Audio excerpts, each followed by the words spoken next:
Tadi dokter itu sudah menyinggung tentang sistem imunitas atau kekebalan tubuh. Next.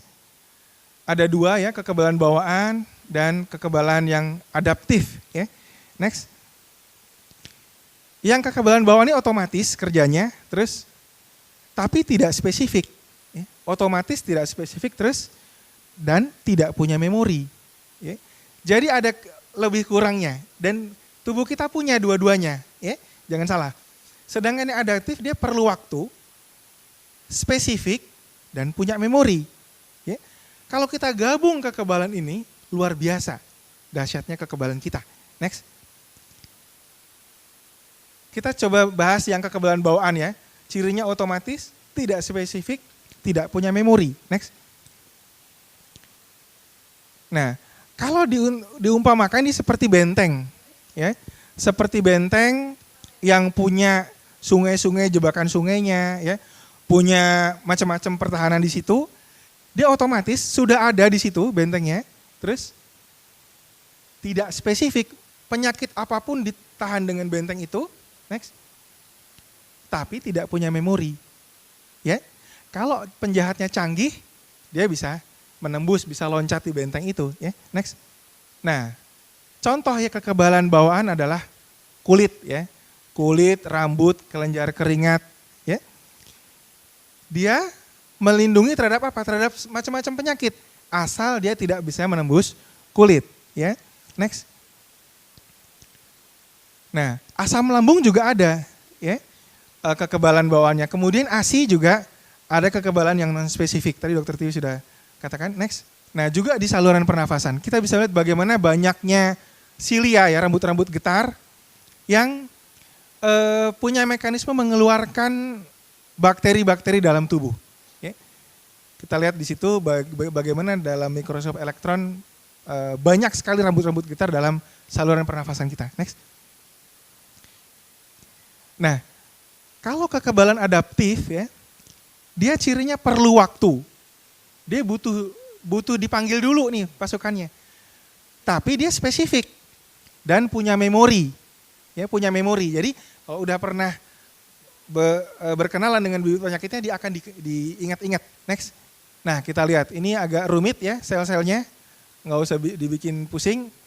Saya akan yang berikutnya. Next. Yang di atas itu, memori B cells, plasma cell.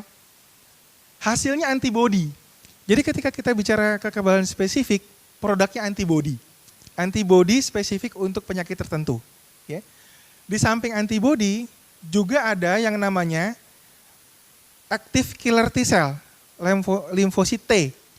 Ini yang diserang pada pasien-pasien sakit HIV. Ya. Jadi tubuh kita itu, kalau dia yang masuk virus misalnya, atau jamur, yang kerja jalur yang bawah nih, yang T cell, ya, dia langsung dimakan. Next slide.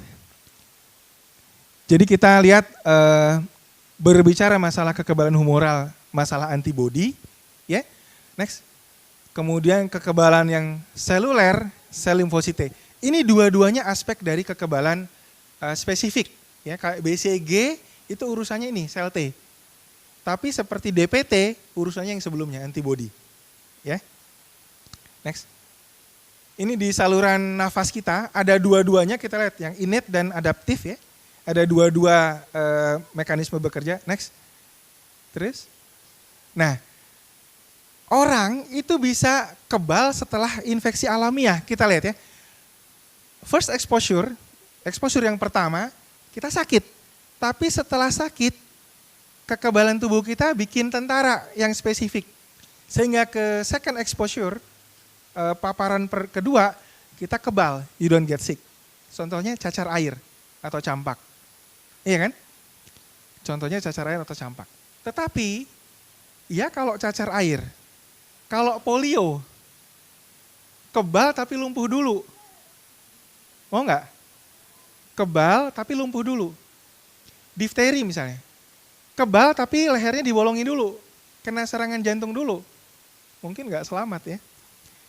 Nah, vaksinasi ini mencegah yang merah itu, lihat. Jadi dia mirip dengan first exposure, ya. Kemudian menimbulkan immunity, ya. Kemudian eh, apabila ketemu pertama kali dengan penyakit, dia sudah ada memori karena udah pernah kenal dengan vaksinnya. Ya, jadi nggak perlu second exposure dia untuk kebal, tapi first exposure pun dia kebal. Ya, next. Nah ini bagaimana vaksin bekerja? Vaksin itu prinsipnya menyuntikkan entah dia bakteri atau virus yang dilemahkan atau komponen dari bakteri atau virus itu. Makanya nanti ada pertanyaan mungkin, yang panas sama yang nggak panas bagaimana? Iya kan? Yang panas itu biasanya seluruh komponen bakteri dibikin vaksin. Yang nggak panas itu komponen yang bikin panasnya dibuang, komponen yang masih bisa bikin vaksin itu diambil. Ya, menyaringnya itu butuh biaya, gitu. Ya, bukan berarti yang panas lebih efektif dibanding yang tidak, bukan seperti itu ya. Setelah vaksin itu masuk, kemudian tubuh kita membentuk antibodi dan pada saat penyakitnya datang, antibodi itu sudah mengenal dengan sel memorinya. Next, kita lihat di sini lebih detail mungkin ya. Kita lihat kuman-kuman yang dilemahkan itu disuntikkan, tubuh kita membentuk tentara, ya. Kemudian pada saatnya kuman yang aktualnya datang, tentara itu sudah siap. Next slide. Ini ada ilustrasi sedikit begini. Kalau bakterinya bakteri biasa, iya kan? Seperti maling ini, bandit kecil, maka next, kita cukup Pak Hansip, iya kan? Cukup Pak Hansip yang sudah sedia setiap saat, sudah ada di situ, nggak butuh kecerdasan khusus, dia langsung nangkap maling itu, pakai model siskamblingnya itu, ya. Jadi cukup untuk kekebalan tertentu, ya. Next. Jadi pasukan Hansip seperti ini cukup untuk bakteri yang biasa. Tetapi next, kalau yang datang seorang gangster, dia punya senjata otomatis, terus next, masa mau Hansip? Iya kan? Habis dia oleh senjata otomatisnya, nggak mungkin dia bisa bertahan. Next, terus, nah dia butuh pasukan khusus, dia butuh Kopassus yang mesti dilatih dulu, kemudian dia tinggal di baraknya, begitu kuman itu datang dia bisa dipanggil, ya, nggak seperti Hansip tadi yang sedia setiap saat, tetapi nggak ada pistol, yang ini senjatanya lengkap tapi mesti dipanggil dulu, mesti ada proses pembentukan dulu, mesti latihan dulu. Next, nah ini Kopassus kita, ya, next, jadi vaksinasi itu kita ibaratkan sama dengan pasukan khusus. Karena dia khusus melawan penyakit yang itu saja. Vaksin polio, melawan polio. Vaksin difteri, difteri. Cuman kalau DPT, difteri, pertusis, tetanus, dia ketiga-tiga itu satu paket. Iya kan? Tapi pada intinya satu vaksin itu melawan satu penyakit. Next. Jadi kira-kira dia ini spesifik untuk penyakit tertentu. Tapi kadang-kadang misalnya pada saat pasukan khusus negeri kita itu belum terbentuk, kita butuh bantuan pasukan asing.